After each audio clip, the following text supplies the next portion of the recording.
اللہ کے نبی صلی اللہ علیہ وسلم کے زمانے میں ایک عورت فجر کی نماز پڑھنے کے لیے نکلی.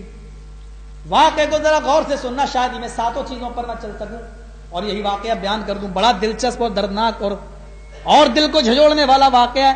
اگر حوالہ نوٹ کرنا چاہیں تو ہمارے بھائی نوٹ کر سکتے ہیں. ترمذی شریف ابواب الحدود کے اندر یہ پورا واقعہ موجود ہے.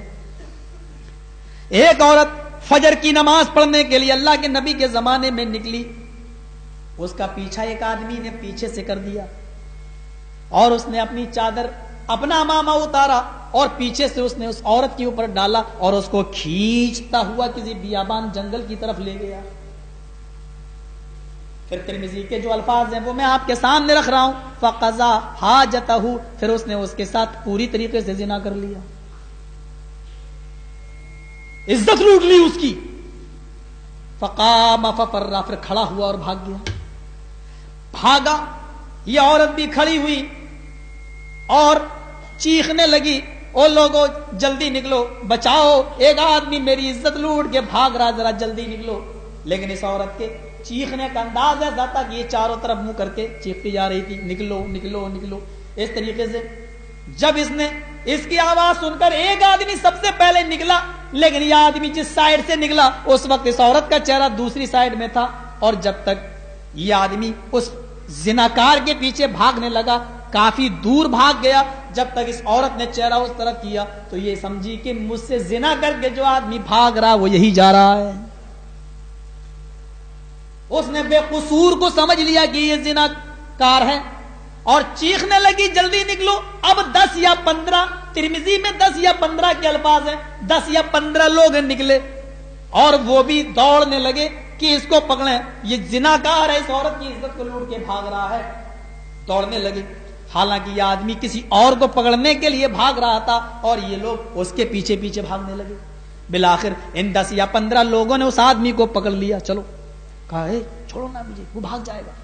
کہا کون بھاگ جائے گا؟ کہا مجھ سے آگے جو جا رہا وہ بھاگ جائے گا، میں گلیاں جانتا ہوں، میں یہاں کا رہنے والا ہوں، مجھے چھوڑو، میں زناکار کو پکڑوں. ان لوگوں نے کہا اچھا، الٹا چور کوتوال کو ڈانٹے، خود زنا کیا اور خود بچنے کا رائے فرار اختیار کر رہا.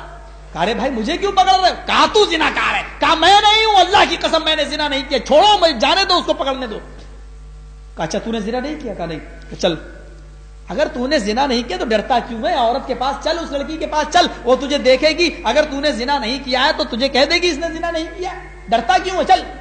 اس نے کہا میں ڈر تو نہیں رہا ہوں، لیکن میں اس لیے ضد کر رہا ہوں کہ اصل مجرم بھاگ جائے گا جس کو میں پکڑنا چاہتا ہوں. کہا کچھ نہیں، چلو. ترمذی ابواب الحدود 10 یا 15 لوگوں نے اس کو پکڑا اور لے کر اس عورت کے پاس آئے. کہنے لگے بہن ذرا دیکھو، اس آدمی نے تمہاری عزت لوٹی ہے، اس کے آگے کوئی اور بھاگ رہا تھا، یہ بول رہا ہے کہ کوئی اور ہے میرے آگے، آگے ذرا دیکھو. وہ عورت قریب آئی اور اس نے اس آدمی کو دیکھا اور غور سے دیکھا. دیکھنے کے بعد چیخ پڑی، واللہ ھذا ہوا، اللہ کی قسم یہ وہی ہے جس نے میری عزت لوٹی. الفاظ دیکھیے، واللہ ھذا ہوا، اللہ کی قسم یہ وہی ہے جس نے میرے ساتھ زنا کیا ہے، جس نے میری عزت لوٹی. کہا میری بہن تمہارے اتنا بولنے سے تم جانتی ہو کہ مجھے کیا سزا ہو سکتی ہے؟ کہا میں جانتی ہوں، لیکن بہن کہتے ہو تمہیں شرم نہیں آتی؟ زناکار ہو کر اپنی ناپاک زبان سے مجھے بہن کہہ رہے ہو. مقدمہ جناب محمد رسول اللہ صلی اللہ علیہ وسلم کی عدالت میں پہنچا. مجھے اس حدیث سے جو مسئلے نکالنا ہے وہ میں آپ کو بعد میں بتاؤں گا، پہلے اس پر غور کرنا. کہنے لگی اللہ کے رسول کی عدالت میں مقدمہ پہنچتا ہے. اللہ کے رسول نے اس عورت سے پوچھا بتا کیا بات؟ کہنے لگی اللہ کے رسول اس آدمی نے میرے ساتھ زنا کیا. آپ نے اب لوگوں سے پوچھا تم بولو تم نے کس کو پکڑا؟ کہا اللہ کے نبی یہ 10-15 لوگ بولے، میں نے اپنے آگے بھاگتے ہوئے اسی کو دیکھا، میں نے اسی کو پکڑ لیا. اچھا، عورت بھی کہہ رہی ہے زناکاری ہے، 10-15 لوگ بھی کہہ رہے ہیں کہ میں نے اس کو پکڑا. 4 گواہوں کی ضرورت ہے، یہاں تو 10-15 کہہ رہے ہیں میں نے اس کو پکڑا. اب اس آدمی سے پوچھا تم اپنی صفائی میں کیا کہنا چاہتے ہو؟ وہ آدمی سمجھ گیا، اگر میں یہ کہتا ہوں کہ میں نے یہ زنا نہیں کیا، پھر بھی 15 لوگوں کی گواہی اور اس عورت کی شہادت، اس کے باوجود میں بچوں گا نہیں، اور لوگ میرے مرنے کے بعد، سنسار ہو جانے کے بعد کیا کہیں گے؟ دیکھو زنا بھی کیا اور مرتے وقت جھوٹ بھی بولا. پوچھا اللہ کے نبی نے کھڑے ہو جاؤ کیا کہتے ہو اپنی صفائی میں؟ وہ کھڑا ہوا کہنے لگا ہاں اے اللہ کے نبی یہ عورت جو کہہ رہی ہے وہ بالکل سچ کہہ رہی ہے، اور یہ 15 لوگ جو بول رہے ہیں وہ بھی سچ بول رہے ہیں، اس عورت کے ساتھ زنا میں نے ہی کیا ہے۔ کبھی کبھی حالات اس اسٹیج پر بھی انسان کو لے آتے ہیں۔ عورت کہہ رہی اس نے زنا کیا، 10-15 لوگ کہہ رہے ہیں اس کو میں نے بھاگتے ہوئے پکڑا، اور وہ انسان اب اس اسٹیج پر آ گیا کہ وہ خود کہہ رہا کہ جبکہ وہ بے قصور ہے اور کہہ رہا کہ میں نے ہی یہ زنا کیا ہے۔ حکم ہوتا ہے جمعے کے دن اس آدمی کو سنسار کر دیا جائے گا، پتھروں سے مار مار کے ہلاک کر دیا جائے گا۔ آج جمعے کا دن بھی آ گیا، عورتیں مسجدوں میں موجود ہیں، اللہ کے نبی سے کہنے لگی اے اللہ کے نبی آج زناکار کو جو سزا دی جائے گی آج اس کو ہم بھی اپنی آنکھوں سے دیکھنا چاہیں گے۔ اللہ کے نبی نے اجازت دے دی، عورتوں کے لیے ایک الگ جگہ متعین کر دی، یہاں سے تم دیکھو کہ زناکار کو کیا سزا ملے گی، تاکہ تم میں سے پھر کوئی عورت زنا کے قریب نہ جائے، اس سزا کو دیکھ کر دہل جائے، کانپ جائے۔ صحابہ نے پتھر اپنے پاس جمع کر لیے اور اللہ کے نبی نے حکم بھی صادر فرما دیا کہ آج اس کو سنسار کر دیا جائے گا۔ نبی نے حکم بھی دے دیا، صحابہ نے پتھر بھی اٹھا لیے، عورتیں اپنی جگہوں پہ چڑھ بھی گئی۔ عورتیں اپنی جگہوں پہ چڑھ کے اس منظر کو دیکھ رہی ہیں، اور صحابہ نے پتھر بھی اپنے ہاتھ میں لے رکھے ہیں، صحابہ نے پتھر بھی اپنے ہاتھ میں لے رکھے ہیں۔ اللہ کے نبی صرف کہنے والے ہیں مارو، ابھی کہنے والے ہیں، حکم دینے والے ہیں کہ ختم کرو، اس آدمی کو سنسار کر دو، ابھی کہنے ہی والے تھے۔ اتنے میں پہاڑ کی چوٹی سے ایک آدمی نمودار ہوتا ہے، کہتا ہے اے اللہ کے رسول اپنا حکم ابھی واپس لے لیجئے اور اس آدمی کو مت مروائیے، اس آدمی کو سنسار نہ کیجئے، یہ آدمی تو بے قصور ہے، اس نے تو کوئی قصور ہی نہیں کیا ہے۔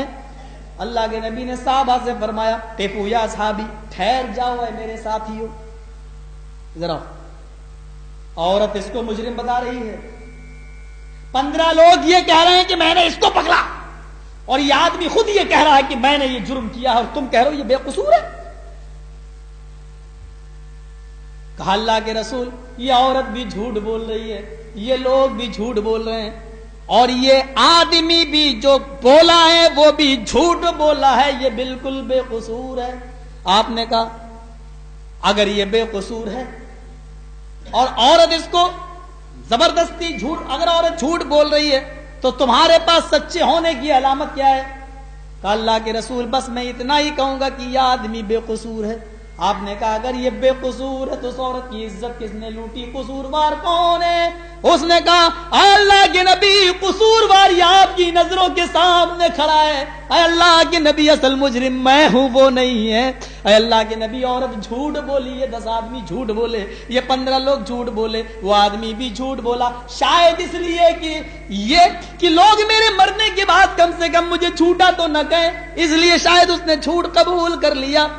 اب اللہ کے نبی نے اس آدمی سے پوچھا بتاؤ کیا کہنا چاہتے ہو؟ اس آدمی نے کہا اللہ کے نبی میں یہ تو نہیں جانتا ہوں کہ یہ آدمی قصوروار ہے یا نہیں، لیکن حقیقت یہ کہ میں بالکل بے قصور ہوں اور میں نے یہ زنا نہیں کیا، میں کسی کے پیچھے بھاگ رہا تھا پکڑنے کے لیے، لیکن اس کی شکل کو میں دیکھ نہیں سکا کہ کون ہے، میں نہیں بتا سکتا کہ یہی مجرم ہے یا کوئی اور ہے، لیکن یہ قبول کر رہا تو شاید یہی ہوگا۔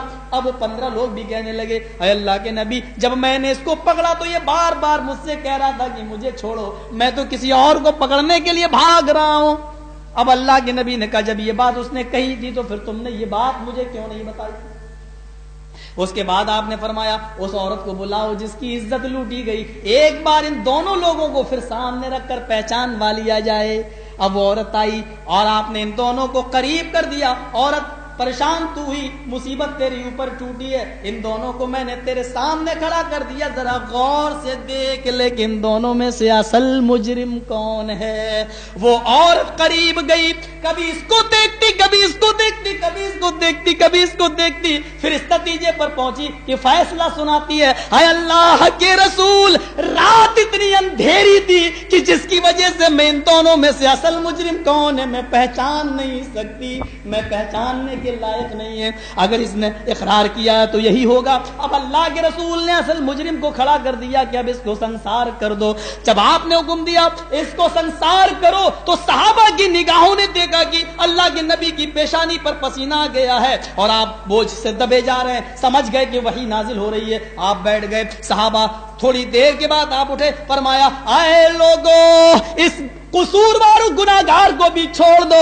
ابھی جبرائیل نے فرمایا ہے کہ اللہ نے اس کو معاف کر دیا ہے, تم بھی اس کو معاف کر دو, اس لیے کہ اس نے زناکار تو ہے, اس کی سزا تو ملنی چاہیے تھی اس کو, لیکن اس نے وقت اور ٹائم سے پہلے آ کر ایک بے گناہ کی جان بھی بچائی, ایک بے قصور کی جان بھی بچائی, جس کے عوض اللہ نے اس کو معاف کر دیا.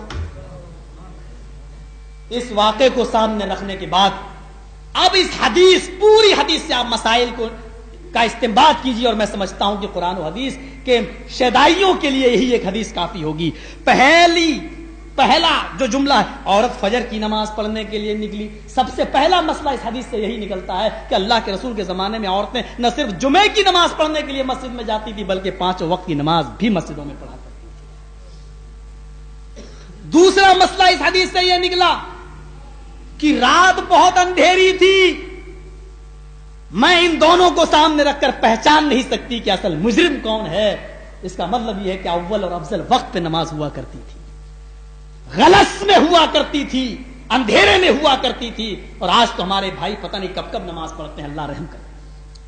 عورت فجر کی نماز پڑھنے نکلی, ظاہر بات ہے کہ اذان کے بعد ہی نکلی ہوگی بلال کے, اور جب اذان ہو گئی اور نکلی, اور زنا کتنے قریب سے ہوتا, 2 جسم 1 جان, لیکن 2 لوگوں کو کھڑا کرنے کے بعد بھی وہ کیا کہہ رہی, رات اتنی اندھیری تھی کہ میں ان دونوں میں سے اصل مجرم کو پہچان نہیں سکتی, یعنی بغل والا آدمی بھی پہچانا نہیں جاتا تھا. دوسرا مسئلہ یہ نکلا اس حدیث سے کہ فجر کی نماز بھی افضل وقت میں اور اول وقت میں ہوا کرتی تھی. تیسرا مسئلہ اس حدیث سے یہ نکلا, جو آج ہمارے بہت سے بھائی کہتے ہیں فتنے کا زمانہ ہے, عورتوں کو مسجدوں میں نہیں جانا چاہیے. اس سے بڑا فتنہ کیا ہوگا کہ ایک عورت کی عزت لٹ گئی, ایک عورت کی عزت کے ساتھ زنا ہو گیا, لیکن اس کے باوجود اللہ کے نبی نے یہ نہیں فرمایا کہ اب تو عورتوں کی عزتیں لٹنے لگی ہیں لہذا آج کے بعد عورتیں اپنے گھروں پہ نماز پڑھ لیں. جب اتنا بڑا کانڈ ہو گیا لیکن نبی اکرم نے عورتوں کو مسجدوں میں جانے سے نہیں روکا, تو اے دین کے ٹھیکیداروں, تم کون ہوتے ہو ان عورتوں کو مسجدوں میں جانے سے روکنے والے.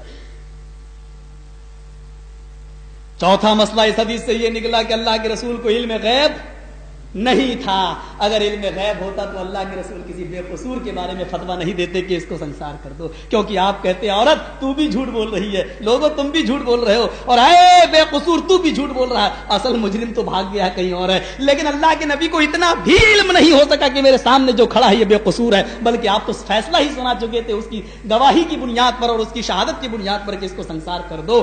اگر وہ اصل مجرم نہ آتا تو اللہ کے رسول صلی اللہ علیہ وسلم کا فیصلہ تو اس کو قتل ہی کر دیا ہوتا گواہی کی بنیاد پر. ارے بھائی میں خود اگر جج کے سامنے کہوں ہاں میں نے بم وسفوٹ کیا تو جج کیا فیصلہ کرے گا؟ اللہ کے رسول سے وہ خود ہی کہہ رہا ہے کہ ہاں میں نے جرم کیا, تو پھر اللہ کے رسول کا کیا فیصلہ ہوگا؟ لیکن اللہ کے رسول صلی اللہ علیہ وسلم کو اگر علم غیب ہوتا تو آپ کہتے نہیں تو جھوٹ بول رہا ہے, اصل مجرم تو کہیں اور ہے. اس سے چوتھا مسئلہ یہ بھی معلوم ہوا کہ اللہ کے رسول کو علم غیب نہیں تھا. میرے بھائیوں, میں سمجھتا ہوں کہ ایک یہ حدیث توحید کا پوری توحید کو سمیٹے ہوئے اپنے اندر اور غیب کی بھی تردید ہو رہی ہے اس میں کہ اللہ کے رسول کو علم غیب نہیں, اتنا ہی ہے جتنا اللہ نے بتایا.